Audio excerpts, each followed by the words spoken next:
Nous avons voulu créer ce DVD afin de montrer l'importance des étirements dans la pratique sportive.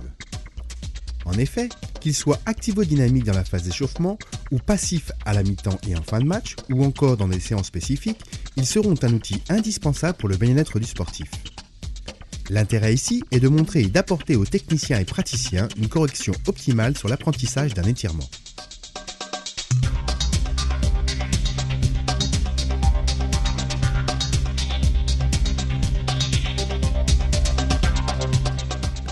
Les étirements sont connus et proposés de longue date par les éducateurs et les kinésithérapeutes. Avant, on parlait d'assouplissement, maintenant on parle véritablement d'étirement.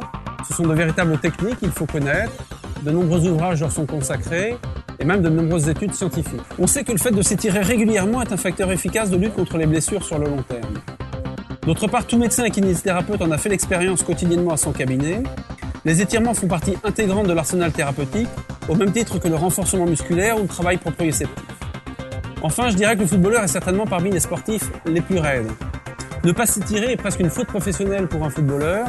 Et pour tous ceux qui encadrent les équipes, donc les kinésithérapeutes ou les entraîneurs, ne pas proposer des périodes d'étirement au cours de l'entraînement avant ou après les matchs peut être considéré comme une faute professionnelle.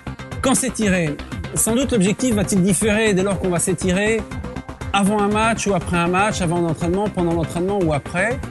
Mais en exagérant, on pourrait presque considérer chez le footballeur qu'on peut s'étirer à tout moment. Alors comment s'étirer?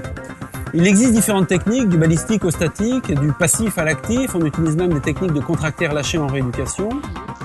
Il convient d'avoir de bonnes connaissances de l'anatomie, je parle là des éducateurs et du kinésithérapeute, et de connaître quelques règles simples.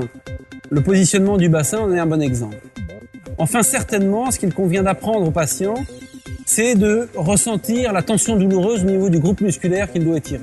En conclusion, il faut toujours retenir que les étirements sont propres à chacun, dans leur intensité, leur répétition, dans le moment où ils sont réalisés.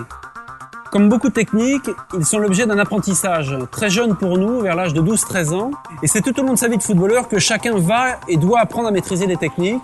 Il va retenir celles qui lui sont les plus profitables pour son bien-être et sa performance.